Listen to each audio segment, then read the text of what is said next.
Je suis Cheikh Bamba Dièye, citoyen sénégalais, ingénieur des travaux publics, ancien ministre, ancien maire de la ville de Saint-Louis et déjà 2 fois député à l'Assemblée nationale du Sénégal et secrétaire général d'une formation politique qui s'appelle FSD-BJ. Vous savez, j'ai pour habitude en tant qu'acteur politique, citoyen et intellectuel, chaque fois que je suis en mission, que ce soit au niveau d'une collectivité territoriale, au niveau du gouvernement ou cette fois-ci à l'Assemblée nationale, à la fin de l'exercice, je fais le point. Je somme l'ensemble des expériences du vécu que j'ai pour permettre aux citoyens, aux journalistes, aux acteurs politiques, aux futurs députés pour l'exemple, de pouvoir bénéficier de ce capital expérience.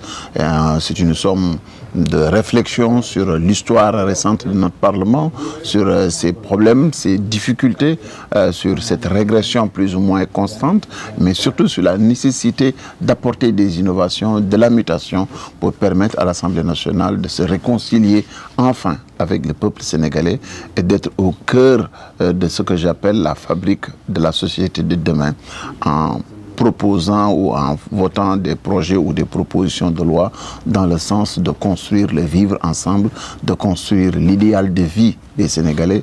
Et c'est l'une des missions les plus nobles et des plus importantes pour notre pays. Et c'est la raison pour laquelle il me semblait nécessaire au moins de laisser en héritage quelque chose qui pourrait inspirer les uns et les autres et construire les bases d'une réforme en profondeur de notre système législatif et particulièrement du Parlement sénégalais. D'abord, il faut qu'on pointe du doigt les éléments de la régression. Depuis les événements de 1962 entre Senghor et Mamadou Dia, nous avons pu constater que l'immixtion de l'esprit partisan à l'intérieur de l'Assemblée nationale a très tôt dévoyé le sens et l'essence même du Parlement. Nous avons vu que des conflits politiciens à l'intérieur des partis politiques ont vu le règlement à l'intérieur de l'Assemblée nationale. Il en était ainsi au cours de l'évolution du Parlement. Nous avons pu observer une loi d'amnistie appelée loi Isidore-Ezan qui a permis de laver tous ceux qui, de manière directe ou indirecte, ont eu une responsabilité dans l'assassinat d'un juge constitutionnel, Maître Babacar Seye. Et c'est un ensemble de dispositions en allant de l'amendement Moussa Sy, en passant par la loi de Sada Ndiaye. On a vu que chaque fois que le politique avait des besoins particuliers pour régler des questions qui relevaient de ses intérêts personnels, ils n'ont jamais hésité à dévoyer l'Assemblée nationale et à utiliser les députés dans le sens qui n'est pas conforme avec l'idéal républicain et avec l'état de droit. La dernière, nous avons vu l'acharnement qu'il y a eu sur les lois sur la levée de l'immunité parlementaire, sur l'instrumentalisation des commissions d'enquête parlementaire, dans le but non pas de faire éclater la vérité, mais surtout dans le but de servir une certaine forme d'immunité à des gens qui avaient une responsabilité dans des affaires qui intéressaient l'utilisation des deniers publics. Et ça, c'est les éléments de la régression. Ces éléments-là aussi, on les justifie à travers le fait que les partis ont démissionné. D'abord de 2 manières. Dans le choix des députés, on préfère souvent avoir des turiféraires, des insulteurs, des gens qui sont plus ou moins des affidés, prêts à accepter tout et à servir toutes les causes, surtout celui qui les a amenés à l'Assemblée nationale. Et du point de vue de la qualité de représentation de l'Assemblée, nous avons vu des députés qui sont restés pendant 5 ans à l'Assemblée nationale. Ils n'ont jamais pris de parole, ils ne sont jamais intervenus en commission technique ou en plénière. Cela pose aujourd'hui la responsabilité directe des partis et des coalitions sur le choix des individus. Donc l'une des innovations, c'est ne faudrait-il pas changer le mode de désignation du député? Ne faudrait-il pas exiger des critères de sélection?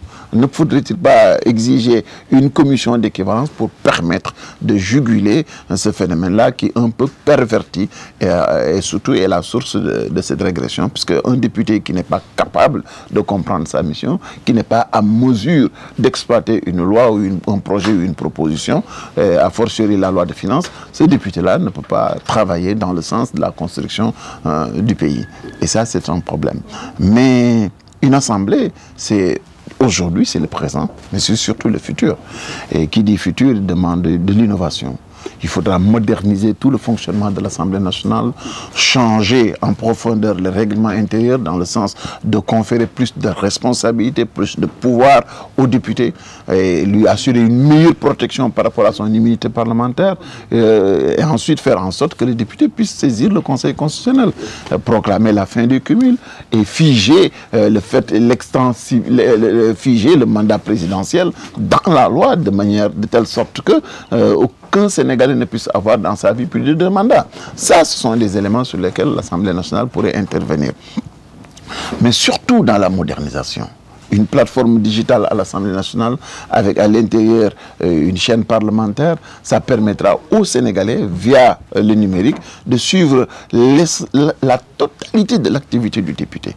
On pourra chaque fois évaluer les députés et il est bon de savoir dans chaque dossier comment le député a voté pour pouvoir comprendre si oui ou non il est en phase et à la fin pouvoir l'évaluer. Donc c'est un ensemble de dispositions que j'ai voulu laisser en héritage aux futurs députés et surtout aux acteurs politiques. Et une des innovations était que je pense que l'Assemblée nationale a pour mission de contrôler l'action gouvernementale, de veiller à l'utilisation rationnelle des ressources publiques. Et il était important, à mon avis, qu'il y ait un corps de contrôle à l'intérieur de l'Assemblée nationale qui permet aux députés qui n'a pas une connaissance de tout et surtout de pouvoir avoir 9 personnes qui ont une 25 années d'expérience dans le fonctionnement de l'État dans des domaines différents et qui pourront aujourd'hui aller faire des enquêtes, justifier si oui ou non les ressources ont été utilisées dans les bonnes conditions et permettre aux députés d'ester en justice. Tout ceci est en phase, à mon avis, avec le contrôle parlementaire et surtout la volonté d'asseoir un peu plus de transparence et de crédibilité entre le député et les citoyens qui ont voté pour lui. C'est dans ce sens-là que j'ai voulu écrire ce livre-là, pour que ce soit un témoignage, un vécu, le résumé d'une expérience, et surtout pointer du doigt les points sur lesquels, à mon avis, il faut beaucoup insister pour avoir une assemblée dynamique, qui soit, comme je l'ai dit, l'usine de fabrique de la société de demain. Et pour cela, il faut des hommes outillés, capables, et vraiment avec une très haute idée de ce que c'est que la responsabilité du député pour qu'on puisse réaliser ce dessin-là, parce que l'Assemblée est incontournable dans notre dispositif institutionnel.